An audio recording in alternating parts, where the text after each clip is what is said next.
Hey guys, what's up? Hoping you are doing well. I am वीर। देखिए आज हम लोग थोड़ा सा इकोनॉमिक सर्वे और बजट का ओवरव्यू लेंगे। इकोनॉमिक सर्वे बजट क्या है, इन दोनों में क्या डिफरेंसेस हैं और इकोनॉमिक सर्वे और बजट को बनाने का प्रोसेस क्या क्या होता है। बिफोर 1991 से पहले बजट क्या था और इकोनॉमिक सर्वे क्या था और इसके बाद में क्या हो गया और टिल टुडे तक इसमें क्या क्या प्रोसेस होते हुए आए हैं, वो सब चीज़ें डिस्कस करेंगे। उसके बाद में थोड़ा फोकस देंगे 2017 का जो अभी बजट और इकोनॉमिक सर्वे निकल के आया है उसका भी थोड़ा थोड़ा ओवरव्यू लेंगे। और इसके बाद में वोट ऑन अकाउंट क्या होता है और फिर इंटरिम बजट क्या होता है, इन चीज़ों के बारे में भी थोड़ा डिफ्रेंसिएशन करेंगे। एप्रोप्रिएशन बिल क्या होता है और उसके अलावा फाइनेंस बिल क्या होता है, इन चीज़ों को भी देखेंगे। तो ये लगभग आज का हमारा पूरा लेक्चर होगा जो इन सब चीज़ों के इर्द-गिर्द घूमेगा। ठीक है ना? तो आइए देख लेते हैं कि स्टार्टिंग में हमको क्या देखना है। स्टार्टिंग में देखिए ये पहले दोनों से रिलेटेड मिक्स फैक्ट है। मिक्स फैक्ट है पर लेकिन बहुत ही ज़्यादा इम्पोर्टेंट है। जितने ज़्यादा इस पे आप स्टार लगा सकते हैं, लगा दीजिए। क्यों? क्योंकि इससे ज़्यादा डायरेक्ट क्वेश्चन पूछे जाते हैं और जितने भी डायरेक्ट क्वेश्चन आते हैं वो सारे मतलब एक तरीके से गुमराह करने वाले क्वेश्चन होते हैं। देखिए हम लोग हमेशा यूज़ करते हैं बजट और इकोनॉमिक सर्वे का नाम। बजट यूज़ करते हैं और इकोनॉमिक सर्वे बोलते हैं। लेकिन कॉन्स्टिट्यूशन में एक भी नाम इनमें से मेंशन नहीं है। ठीक है ना? नाइदर बजट और कोई सा भी मतलब ना ही इकोनॉमिक सर्वे। तो कोई सा भी मेंशन नहीं है उसमें कॉन्स्टिट्यूशन में हमारे। तो ये क्वेश्चन कई बार पूछ लिया जाता है कि इनमें से कौन सा कॉन्स्टिट्यूशन में मेंशन है और कौन सा नहीं है। तो कोई सा भी मेंशन नहीं है, याद रखना है। ठीक है? और देखिए जो हमारा जिसको हम बजट बोलते हैं उसको हम जनरल भाषा में बजट बोलते हैं। जो हमारा आर्टिकल 112 112 जो आर्टिकल है, उस 112वें आर्टिकल में इसको एनुअल फाइनेंशियल स्टेटमेंट बोला गया है। ये बजट का नाम है जो कि कॉन्स्टिट्यूशन में लिखा गया है, ये असली नाम है बजट का। इसको ध्यान से देख लो। एनुअल फाइनेंशियल स्टेटमेंट, ठीक है ना? आर्टिकल ये वाला है। तो इस वाले आर्टिकल के अंदर इसको ये बोला गया है। और देखिए कॉमनली हम इसको बजट बोल देते हैं, ऐसे बोलते हैं जैसे घरों में अपने हम लोग बजट बनाते हैं। तो उसी तरीके से लोग बाग क्या बोलते हैं, लोगों को समझाने के लिए आप लोग कह सकते हैं एक तरीके से, इसको हम लोग बजट बोल देते हैं। और इसको बजट देखिए कॉन्स्टिट्यूशन ऑब्लिगेशन है, मतलब कॉन्स्टिट्यूशनल ड्यूटी है हमारा ये बजट को पेश करना। बजट को कह सकते हैं आप एनुअल फाइनेंशियल स्टेटमेंट को प्रस्तुत करना। क्योंकि आप लोगों ने देखा होगा अभी, अगर आज का ही बजट आप लोग आज के बजट की वीडियो अगर देख रहे होंगे, तो आप लोगों ने देखा होगा कि एक अभी हमारे मेंबर ऑफ पार्लियामेंट एक्सपायर हो गए हैं। तो जो हमारे मेंबर ऑफ पार्लियामेंट एक्सपायर हो गए हैं, उसकी वजह से बोल रहे थे कि पो इसको बजट को आज की जगह पोस्टपोन कर दो और इसको मतलब कल प्रस्तुत कर लेना। आज उनकी वजह से आप कंडोलेंस की वजह से उसको छुट्टी छुट्टी कर लेते हैं बजट की। तो तभी जो स्पीकर थी उन्होंने मना कर दिया। उन्होंने बोला कि ये हमारे कॉन्स्टिट्यूशन की ऑब्लिगेशन है, तो हम इसको पोस्टपोन नहीं कर सकते। ठीक है? तो उन्होंने पोस्टपोन नहीं किया बल्कि बजट प्रस्तुत करने के बाद में नेक्स्ट डे वाली जो था वो ऑफ कर दिया पार्लियामेंट का। मतलब आज बजट प्रस्तुत किया, 2 तारीख की छुट्टी है, अब 3 तारीख से फिर से काम रेगुलर तरीके से स्टार्ट होगा। तो ये एक बार डिसाइड कर दिया, प्रेसिडेंट ने एक बार बोल दिया तो फिर वो कॉन्स्टिट्यूशनली बाइंड हो जाता है कि हम लोगों को उसको प्रस्तुत करना ही करना है। ये बजट से रिलेटेड है, पर लेकिन इकोनॉमिक सर्वे से ऐसा कुछ नहीं है। इकोनॉमिक सर्वे कॉन्स्टिट्यूशनली हम लोगों पे बाइंडिंग नहीं होता है। ठीक है ना? वो नॉर्मल होता है क्योंकि ना तो उसमें कॉन्स्टिट्यूशन में लिखा ही नहीं है उसके बारे में कुछ, तो बाइंडिंग कहाँ से हो जाएगा? ओनली एक लॉ है एक तरीके से कन्वेंशन है जो चली हुई आ रही है, हम लोगों ने डिसाइड की थी खुद से कि ऐसा कुछ करना है। तो वो चला हुआ आ रहा है, वो कहीं पे बाइंडिंग नहीं है, एक तरीके से सजेशन दिए जाते हैं इसमें, मानो तो मानो, नहीं मानो तो रहने दो। तो मतलब एक तरीके से उस तरीके का नहीं कि ये बाइंडिंग है, ठीक है? और यहाँ पे देखिए जो बजट होता है, बजट को प्रिपेयर किया जाता है, बाकायदा सीक्रेट रखते हैं सारी चीज़ें कि कोई भी कुछ भी चीज़ें रिवील नहीं होती है जब बजट को प्रिपेयर किया जाता है, और नॉर्थ ब्लॉक में इसको प्रिपेयर किया जाता है। ये देखिए नॉर्थ ब्लॉक का आपने यहाँ पे पिक्चर भी देखी होगी स्टार्टिंग में। ये वाली पिक्चर नॉर्थ ब्लॉक की है, ठीक है? तो इस वाले में यहाँ पे जब आदमी चले जाते हैं, ये लगभग 1 हफ्ते पहले इसमें एंटर कर जाते हैं। तो 1 हफ्ते तक इसके अंदर ही रहते हैं, सब खाना-पीना, नहाना-धोना सब वहीं पे होता है। 1 हफ्ते बाद बाहर निकल के आते हैं और बाहर भी तब निकल के आते हैं जब बजट जो है प्रस्तुत हो जाता है, उससे पहले कोई निकल के नहीं आता इससे बाहर। तो इतनी सीक्रेसी रखी जाती है। और अगर दूसरी साइड में इकोनॉमिक सर्वे को हम देखें तो इकोनॉमिक सर्वे में ऐसा कुछ नहीं होता है। क्यों? क्योंकि यार इकोनॉमिक सर्वे का मतलब ही क्या है? इकोनॉमिक सर्वे जो लास्ट के जो 12 मंथ हैं, उसमें हमारी इकोनॉमी क्या रही है उसका सर्वे है ये। तो एक तरीके से वो तो पहले से ही बाहर है यार, उसमें हमको सीक्रेसी रखने की क्या ज़रूरत है? तो पहले से ही पब्लिक के डोमेन में है, तो सीक्रेसी रखने का तो कोई सवाल ही पैदा नहीं होता है वहाँ पे। तो इस तरीके से जो इकोनॉमिक सर्वे होता है वो एक मतलब खुली किताब आप उसको कह सकते हो, ठीक है? तो वो एक खुली किताब होती है, पर लेकिन ये जो बजट है उसको बहुत ही प्रॉपर तरीके से उसको प्रिपेयर किया जाता है और प्रॉपर तरीके से उसपे फोकस किया जाता है। अब देखिए एक प्रोसेस होता है बाकायदा इकोनॉमिक सर्वे का भी, ऐसा नहीं है कि इकोनॉमिक सर्वे ऐसे ही आ जाता है। इकोनॉमिक सर्वे के लिए भी बहुत जद्दोजहद इन लोगों को करनी पड़ती है। सबसे पहले इसमें 3-4 चीज़ें होती हैं जो कि आप लोगों को थोड़ा क्लेरिफ़ाई हो जाएगा आप लोगों का माइंड कि ये चीज़ें क्या होती हैं। बहुत सारा कन्फ्यूज़न बना रहता है उन सब चीज़ों से कि फाइनेंस मिनिस्ट्री करता है या फिर सेक्रेटरी से मतलब चीफ इकोनॉमिक एडवाइज़र से रिलेटेड प्रॉब्लम रहती है। तो ये सारी कई बार कन्फ्यूज़न रहता है कि करता कौन है इससे रिलेटेड जो काम इकोनॉमिक सर्वे से। तो इकोनॉमिक सर्वे जो है एवरी ईयर हर साल रखा जाता है उसमें मतलब बजट के जस्ट पहले पार्लियामेंट में रखा जाता है। ठीक है ना? जो यूनियन बजट आता है उसके जस्ट पहले ये पार्लियामेंट में रखा जाता है। ठीक है?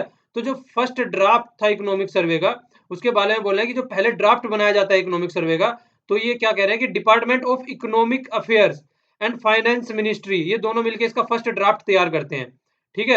जब फर्स्ट ड्राफ्ट तैयार हो जाता है, तो फर्स्ट ड्राफ्ट को जो क्लियर करता है मतलब उसको देखता है कि सही बनी है चीज़ें, नहीं बनी है, क्या-क्या चीज़ें उसमें और होनी चाहिए। तो चीफ इकोनॉमिक एडवाइज़र और सेक्रेटरी ऑफ इकोनॉमिक अफेयर ये 2 इंसान मिलके फिर उसको क्लियर करते हैं। जो मेन होता है वो तो ये रहता है चीफ इकोनॉमिक एडवाइज़र रहता है। ठीक है ना? ये वाला रहता है जो मेन इस पे फ़ोकस करके चलता है। और जो फाइनल विज़न कौन देता है? फाइनल विज़न देता है फिर फाइनेंस सेक्रेटरी और फाइनेंस मिनिस्टर मतलब फाइनेंस मिनिस्टर एक तरीके से होल सोल अथॉरिटी है यहाँ पे। और जो मतलब एक तरीके से क्लियर तो इसके द्वारा ही कर दिया जाता है। फिर वो नहीं है एक तरीके से मतलब देख लिया कि सही बनी है चीज़ें या नहीं बनी है। और जो इसमें जितने भी डेटा रखे होते हैं जो हम अपने मेंस के एग्ज़ाम के लिए भी यूज़ करते हैं, जितने भी डेटा रखे थे वो सीएसओ बनाता है। सीएसओ से लिए जाते हैं और कुछ लिए जाते हैं एमओपीएसआई, ठीक है? Ministry of statistics and programme implementation. तो ये 2 एजेंसीज़ हैं, ये गवर्नमेंट ऑफ इंडिया के अंडर में ही आती हैं, 2 एजेंसीज़ हैं जो डेटा कलेक्ट करती है। आप लोगों ने देखा होगा कि घर-घर जाके ये डेटा कलेक्ट करती है, सर्वे भी करती है। तो लोगों से पूछा जाता है कि क्या-क्या चीज़ें हैं, आपके यहाँ पे कितना मतलब कई सारी चीज़ें पूछते हैं कि किसके यहाँ पे कितना मतलब आपके यहाँ पे कितने साधन हैं, आपके यहाँ पे कितने मतलब कोई भी गाड़ी वगैरह है, कितनी कौन आदमी आपके यहाँ पे जॉब करता है, क्या आपकी एजुकेशन है। तो इस तरीके के स्टैटिस्टिक्स जो इकट्ठे करते हैं, फिर वही आदमी होते हैं जो ये स्टैटिस्टिक्स वगैरह इकट्ठे करते हैं सारे मिलके, ठीक है? तो जो ये भी देखिए यहाँ पे कई बार कन्फ्यूज़न आ जाता है इसमें जो टेबल मतलब जो पार्लियामेंट में इसको रखता है ले जाके, वो कौन रखता है? वो फाइनेंस मिनिस्टर होता है जो कि अरुण जेटली जी हैं, ठीक है? अरुण जेटली जी उसको टेबल पे ले जाके रखेंगे पार्लियामेंट में।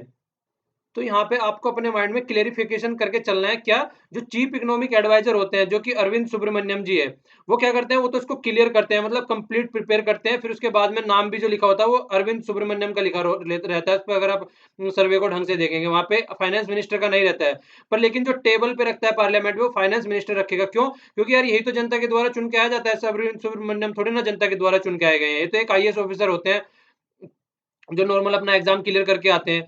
तो जनता के द्वारा चुना हुआ बंदा ही तो जो नुमाइंदा जनता के द्वारा चुना होता है, वही तो जाएगा वहाँ पे रखेगा। और देखिए ये थोड़ी फैक्चुअल इन्फॉर्मेशन अब थोड़ी स्टार्ट हो गई यहाँ पे। ये क्या है फर्स्ट जो इकोनॉमिक सर्वे था, फर्स्ट इकोनॉमिक सर्वे इस टाइम पे स्टार्ट किया था हम लोगों ने 1950 से 1951 जो फाइनेंशियल ईयर था हमारा, उसमें हमने फर्स्ट इकोनॉमिक सर्वे स्टार्ट किया था अपना। और बिफोर 1964 से पहले जो सर्कुलेशन था इसका, वो बजट के साथ में किया जाता था। मतलब बजट के साथ में इसकी कॉपी डिस्ट्रीब्यूट की जाती थी। और इसके बाद में जस्ट 1964 के जस्ट बाद में हमने क्या कर दिया इसको डीलिंक कर दिया मतलब बजट अलग हो गया, अब सर्कुलेशन मतलब बजट तो क्या हो गया, बजट बाद में आने लगा और जो ये है हमारा इकोनॉमिक सर्वे है वो एडवांस कर दिया, वो पहले आने लगा। इससे क्या होता है, इससे ये पता चलता है थोड़ा-सा कॉन्टेक्स्ट मिल जाता है बजट के बारे में कि मतलब अब चीज़ें देखिए पास्ट में हमने ये करी हैं, फ्यूचर में अब क्या करने वाले हैं। देखिए हम लोग भी अपनी स्ट्रेटजी क्या बनाते हैं, मान लीजिए किसी एग्ज़ाम की प्रिपरेशन कर रहे हैं। तो तभी तो बनाएँगे कि हमने पास्ट में किस तरीके की हमारी प्रिपरेशन चल रही है, उसके बेस पे हमारा फ्यूचर रखा होता है। तो उसी तरीके से हमेशा आप लोग हिस्ट्री भी पढ़ते हैं, हिस्ट्री भी इसीलिए पढ़ी जाती है, वो पास होने के लिए नहीं पढ़ी जाती है एग्ज़ाम में कि हिस्ट्री पढ़ लो पास हो जाओगे। अब वो बाबर अकबर और ये सब पढ़ के आप लोग पास होते हैं, वो इसलिए पढ़ाई जाती है हिस्ट्री, ताकि आप लोगों को पता चले कि पास्ट में क्या हुआ है, पास्ट में क्या-क्या गलती हुई है, उन गलती से आप सीख सको और फ्यूचर में अच्छे से इम्प्लीमेंट कर सको अपने आप को सक्सेसफुल इंसान बनाने के लिए। तो यही चीज़ें की जाती हैं, इसीलिए जो इकोनॉमिक सर्वे है वो पहले लाना स्टार्ट कर दिया। क्यों? क्योंकि उसकी उससे सीख सके, थोड़ा उससे कॉन्टेक्स्ट पता चल सके कि बजट में अब चीज़ें क्या-क्या हो सकती हैं आने वाले टाइम में। ठीक है? तो ये इसलिए थोड़ा इन्होंने फिर 1 दिन पहले करना स्टार्ट कर दिया इसको।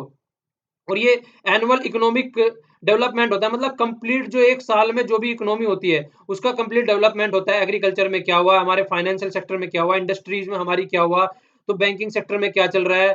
मतलब सारा जो भी है, जितनी हमारी जो 3 इंडस्ट्री है, प्राइमरी, सेकेंडरी और टर्शियरी इंडस्ट्री बोलते हैं, सेक्टर कह सकते हैं आप, सेक्टर बोलते हैं उनको। मतलब जो तीनों सेक्टर हैं, उनमें क्या-क्या चल रहा है। तो वो सारी चीज़ें जो होती हैं, वो सारे क्लेरिफ़िकेशन क्या होती है, वो सारी चीज़ें 1 साल के अंदर जो हुई हैं, वो आप लोगों को इसके इकोनॉमिक सर्वे के अंदर देखने को मिलेगी, ठीक है? और एक तरीके से आप इसको फ्लैगशिप एनुअल डॉक्यूमेंट भी बोल सकते हैं। क्यों?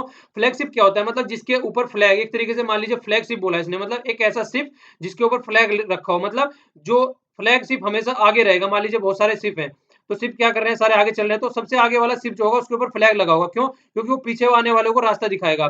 तो फ्लैगशिप इसीलिए यूज करते हैं वर्ड। एक फ्लैगशिप स्कीम का भी नाम सुना होगा आप लोगों ने। तो फ्लैगशिप का मतलब इसीलिए यूज करते हैं कि फ्लैगशिप बताया जाता है कि पीछे आने वाले, जो पीछे आ रही है चीजें, उसमें क्या है। ठीक है? तो मिनिस्ट्री ऑफ फाइनेंस जो है, वो एक तरीके से इसका डॉक्यूमेंट वो तैयार करती है, कंप्लीट इकोनॉमिक सर्वे का। और ये इकोनॉमी का लास्ट 12 मंथ का एक समराइज परफॉर्मेंस होती है। मेजर डेवलपमेंट क्या-क्या हुए हैं, हमारे जो मेजर प्रोग्राम है क्या है, वो जो हमारी पॉलिसीज़ हैं वो क्या थी इन मंथ में, और आगे फ्यूचर में हमको क्या करना चाहिए। तो वो सारा जो प्रोस्पेक्ट होता है एक शॉर्ट टू मीडियम टर्म, वो सारा कंप्लीटली इकोनॉमिक सर्वे में आप लोगों को मिलेगा। ठीक है? और डॉक्यूमेंट देखिए क्या होता है, बोथ हाउस में प्रेजेंट किया जाता है ये बजट सेशन से पहले, जो कि आप लोगों को अभी मैंने पहले भी बताया था थोड़ा-सा। तो ये कंप्लीट प्रोसेस होता है इकोनॉमिक सर्वे का, तो आप लोगों को आई होप कि थोड़ा क्लेरिफिकेशन आया होगा माइंड में इससे रिलेटेड। ठीक है? आइए अब नेक्स्ट देखते हैं। नेक्स्ट देखिए अब बजट के बारे में है। बजट के बारे में भी थोड़ा आप लोगों को इसीलिए थोड़ी इन्फॉर्मेशन मिल जाएगी, पता चलेगा कि बजट क्या होता है। बजट का जैसे मैंने अभी बताया था क्या होता है ये, एनुअल फाइनेंशियल स्टेटमेंट। और कहाँ पे आता है ये? आर्टिकल 12 में आता है। तो ये तो आई होप कि आपको सबको मतलब याद रखना ही रखना है ये, ठीक है ना? तो ये तो पहली बात हो गई। अब देखिए इसमें कई सारी चीज़ें आपको इंटरेस्टिंग फैक्ट आगे देखने को मिलेंगे अभी। आगे इसमें क्या है देखिए, जो गवर्नमेंट प्रेज़ेंट करती है ये first day of the February इन्होंने प्रेज़ेंट किया अब की बार। अब की बार first day of the February को, मतलब अब की बार पहली बार इस तरीके से हुआ ये। जो न्यू फाइनेंशियल ईयर हो किया किस लिए है, पहले तो ये देख लीजिए। देखिए होता क्या है, नॉर्मली हम क्या करते थे फरवरी के लास्ट में, मतलब ये तो 28 फरवरी को या 29 फरवरी को, 28 का महीना है तो 28 को, 29 का महीना है तो 29 को प्रस्तुत करते थे। क्या होता है देखिए, हमारे यहाँ फाइनेंशियल जो ईयर होता है वो स्टार्ट हो जाता है 1 अप्रैल से। ठीक है? तो 1 अप्रैल से फाइनेंशियल ईयर स्टार्ट हो जाता है और वो 31st ऑफ मार्च तक चलता है। ये हमारी गवर्नमेंट का काम चलता है इस हिसाब से। अब मान लीजिए क्या हो गया, अब यहाँ पे बजट आपने प्रस्तुत कर दिया मार्च के, मतलब लगभग फरवरी के एंड में हम बजट प्रस्तुत करते थे। तो फरवरी के एंड से लेके 31st मार्च तक इतना टाइम नहीं मिल पाता था कि चीज़ों को ढंग से हैंडल करके चल सकें। अब क्या होगा, अब क्या हो गया, 1 फरवरी से और लगभग आखिरी के मार्च तक आपके पास में लगभग 2 महीने रहेंगे। तो इन 2 महीने में आप एक कंप्लीटली अपना माइंडसेट बना सकते हैं कि अब क्या करना है फ्यूचर में। तो जो फाइनेंशियल ईयर जो स्टार्ट होने वाला है 1 अप्रैल से, उस 1 अप्रैल से आपके पास में पूरा एक बजट होगा आपका प्रिपेयर कि आपको अब क्या करना है। इसके बाद में देखिए थोड़े टाइम में बाद में फिर यहाँ पे मानसून भी आ जाती है, तो उसके हिसाब से भी चीज़ें हैंडल करनी होती है। तो वो चीज़ें सारी एक प्रॉपर वे में अब होनी स्टार्ट हो जाएगी। ठीक है? तो अब देखिए क्या होता है, टिल 2016 तक क्या करते थे, इससे पहले तक क्या करते थे हम, last working days of the फरवरी में इसको प्रस्तुत किया जाता था। ठीक है? तो बजट में देखिए क्या होता है, जो प्रेज़ेंट करता है, मतलब बजट व्हिच प्रेज़ेंटेड बाय, मतलब इसमें क्या रहता है, एक तो फाइनेंशियल बिल, एक तो फाइनेंस बिल रहता है और एंड एप्रोप्रिएशन बिल। ठीक है ना? तो ये दोनों passed by both the houses, दोनों हाउसेस के द्वारा पास किए जाते हैं और इफेक्ट में आ जाते हैं 1 अप्रैल से। 1 अप्रैल से इफेक्ट में आ जाते हैं जो फाइनेंशियल ईयर स्टार्ट होने वाला है। तो पहले तो फाइनेंस बिल देख लीजिए आप और एप्रोप्रिएशन बिल देख लीजिए।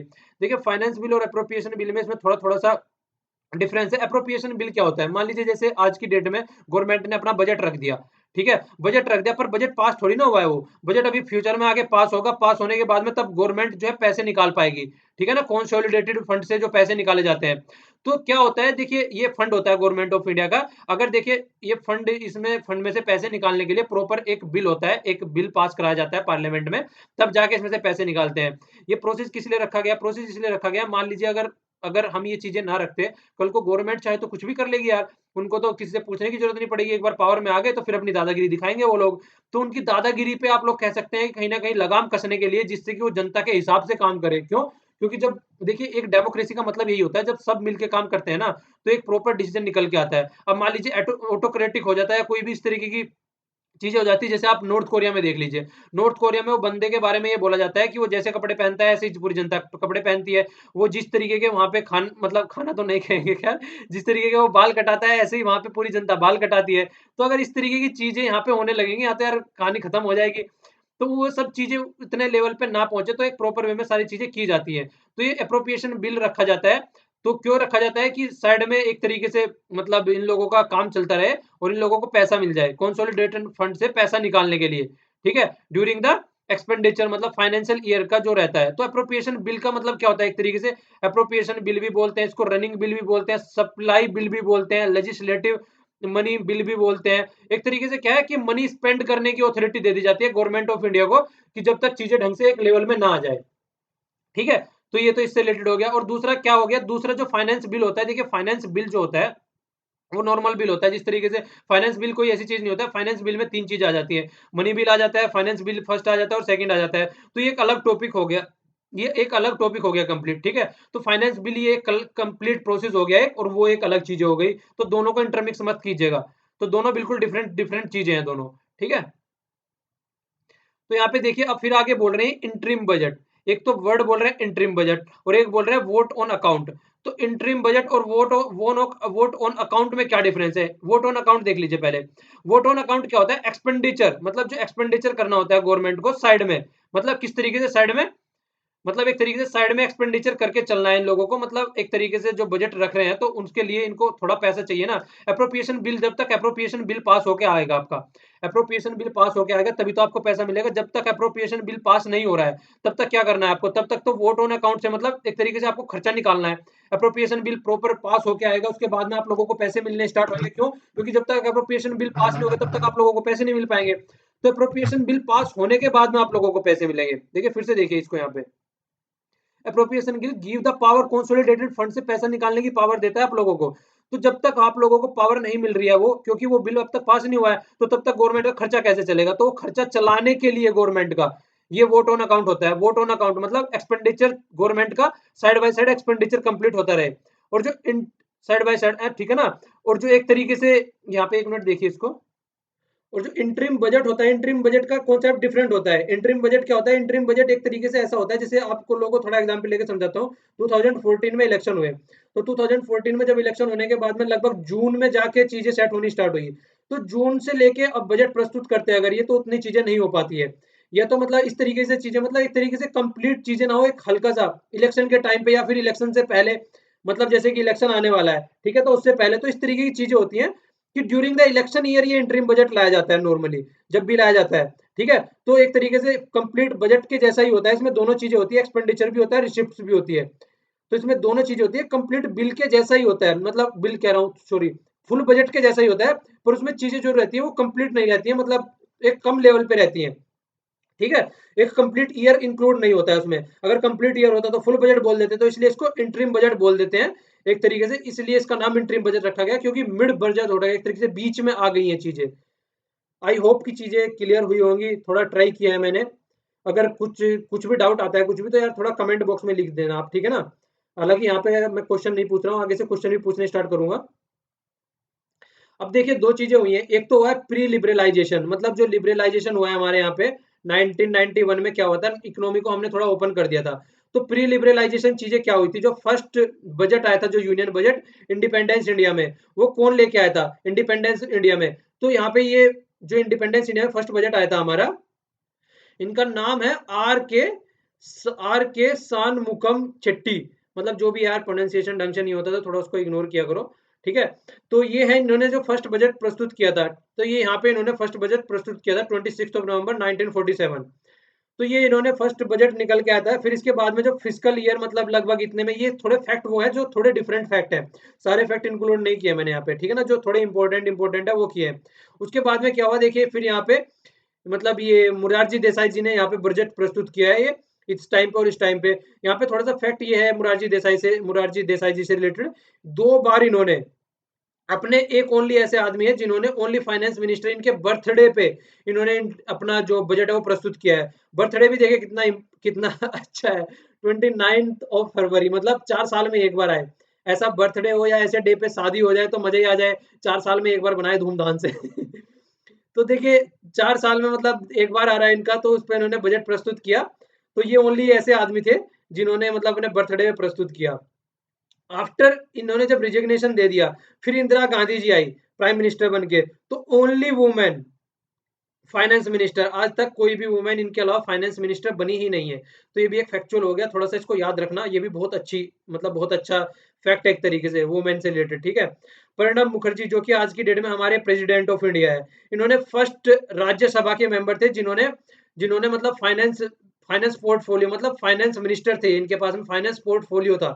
तो इन्होंने भी अपने जो बजट है वो काफी टाइम इन्होंने बजट प्रस्तुत किए हैं। तो ये इनका बजट टाइम हो गया, इतने-इतने टाइम इन्होंने बजट प्रस्तुत किए हैं।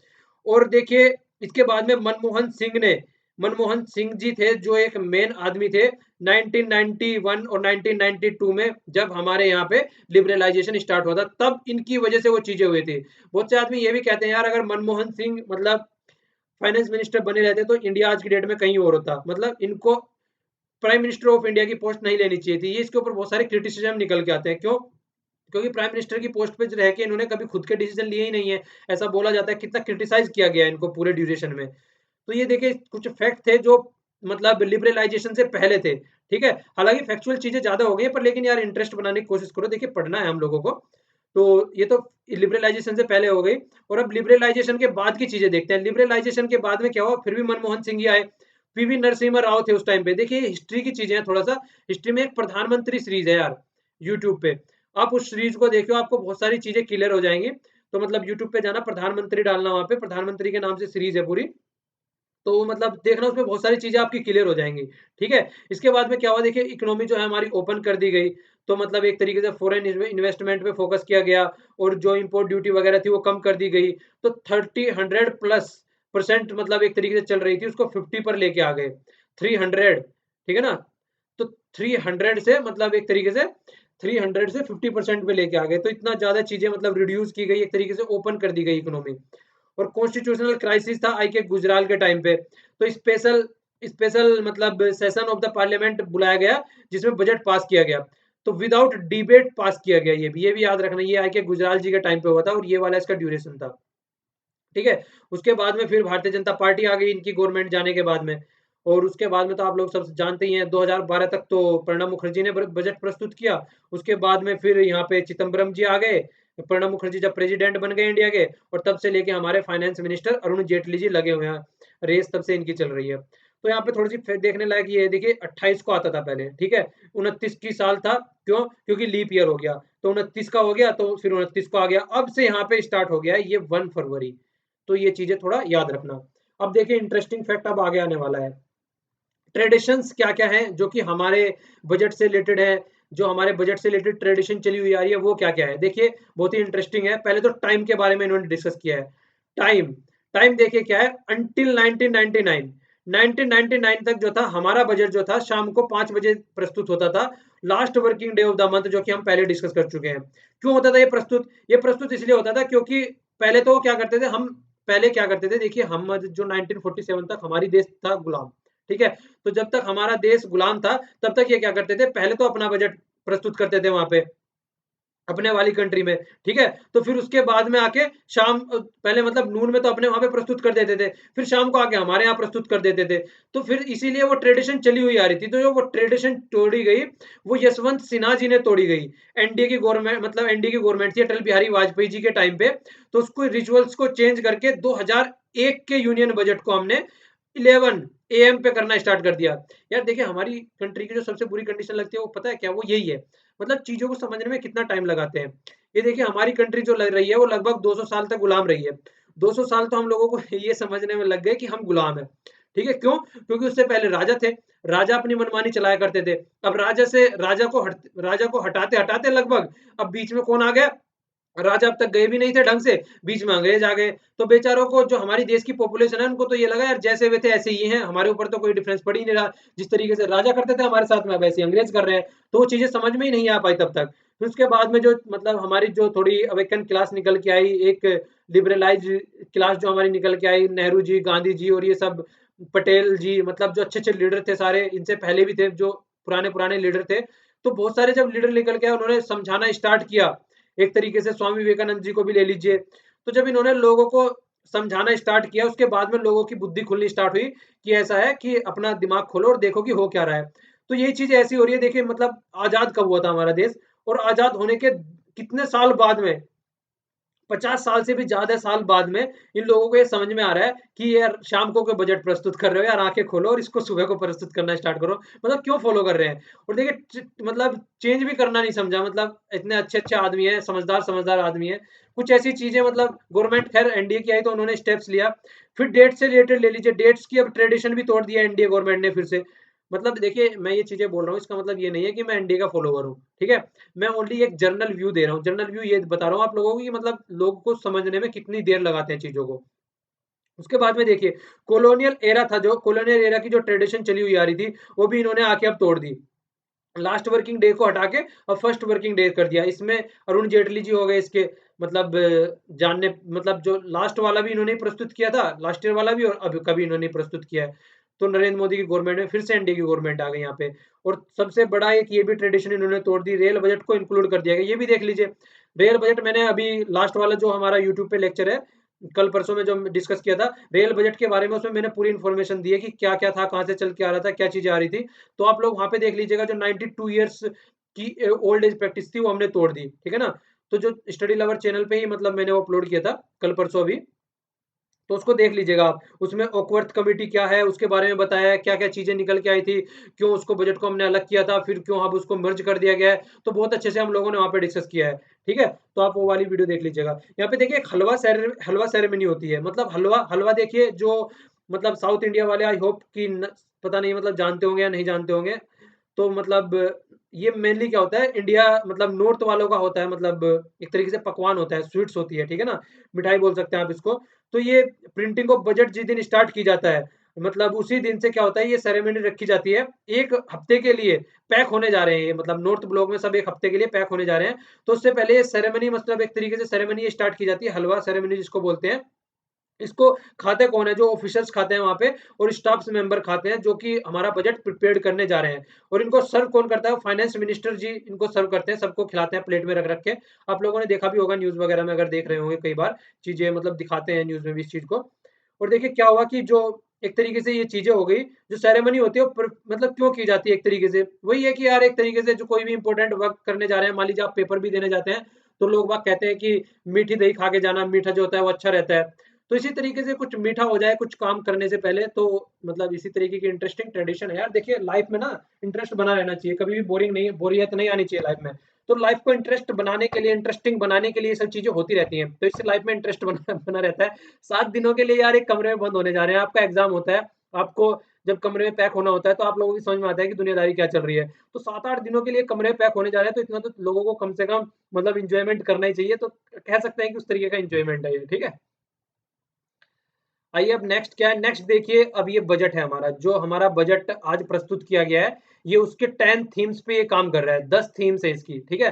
जो थीम्स कौन सी है ये वाली है। पहली थीम्स कौन सी है, वो फार्मिंग सेक्टर से रिलेटेड है। फार्मिंग सेक्टर में देखिए जो हमारे यहाँ पे नेचुरल कैलेमिटीज आती हैं और नाबार्ड जो बैंक का फंड है उससे रिलेटेड है।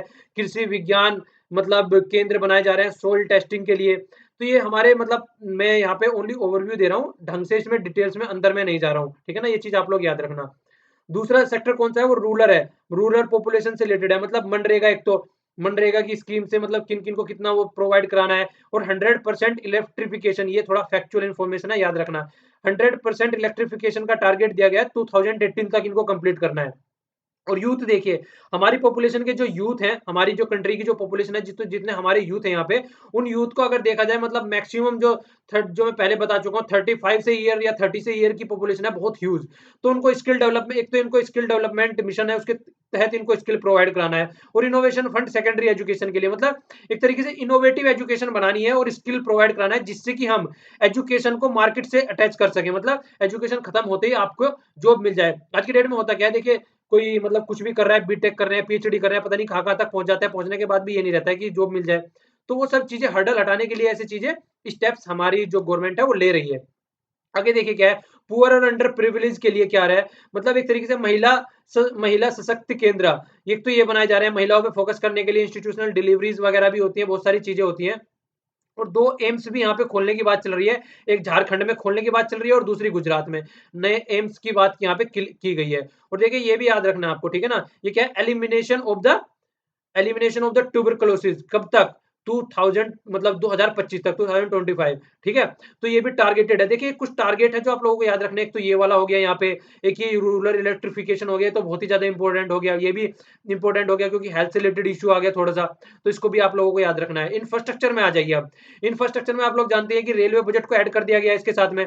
और मेट्रो से रिलेटेड भी आज का जो बजट है उसमें बताया गया है कि मेट्रो के लिए भी न्यू पॉलिसी आई है, क्योंकि मेट्रो देखिए आज की डेट में अगर दिल्ली और अच्छी-अच्छी सिटीज़ को आप ले लीजिए, तो लाइफ लाइन बन चुकी है। मेट्रो को अगर बंद कर दिया जाए तो बवाल मच जाए। दिल्ली जैसी सिटी की तो कहानी खराब हो जाए।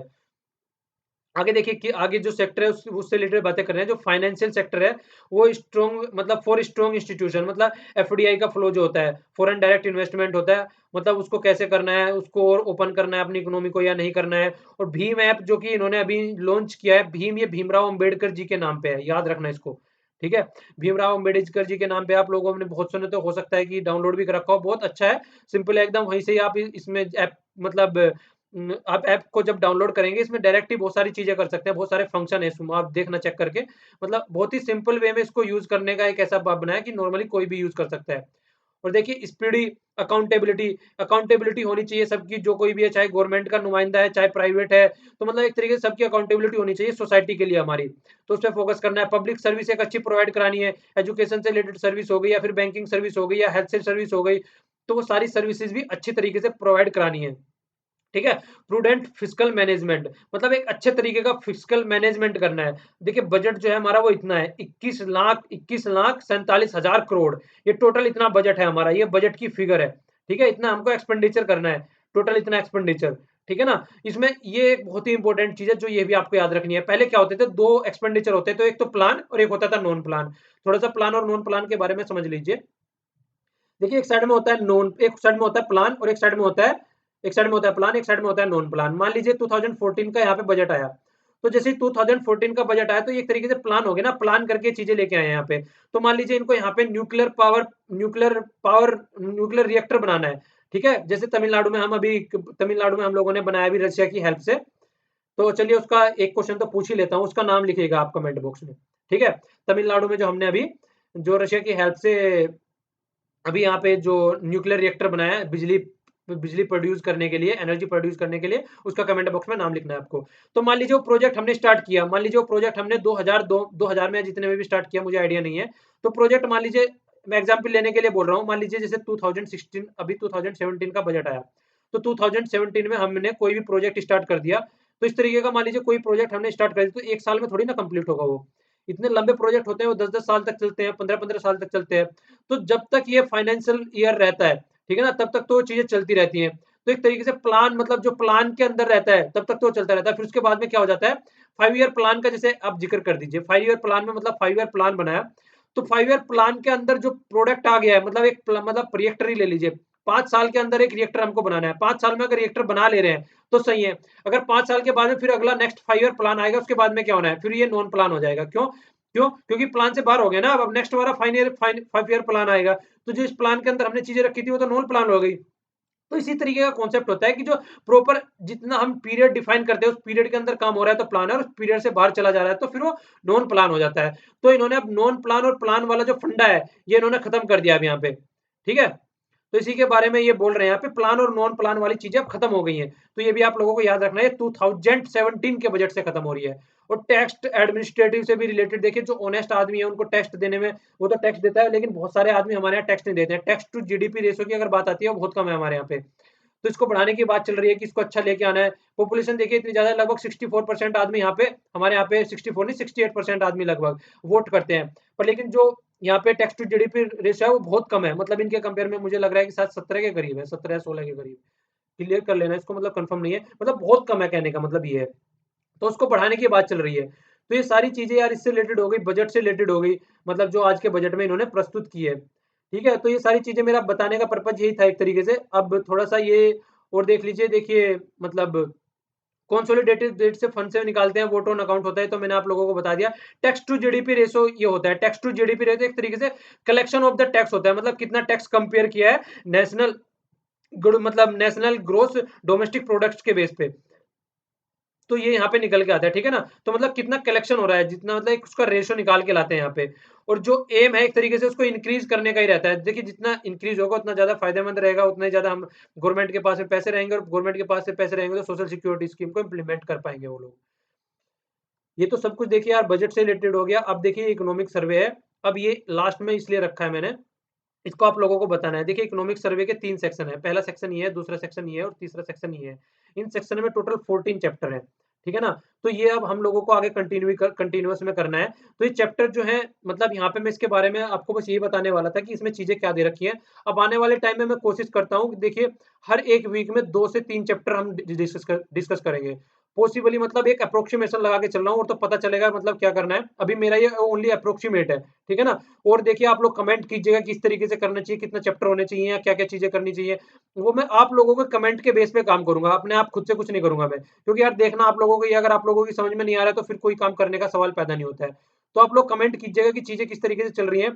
तो ये कंप्लीट अब की बार 1 वॉल्यूम तो अभी आ गया है, ठीक है? 1 वॉल्यूम उन्होंने बोला है सुब्रमण्यम जी ने लगभग जून में जाके आएगा। तो जून तक 1 वॉल्यूम रहेगा, उसके बाद में फिर जो मेंस होगा वो तो अक्टूबर में जाके होगा।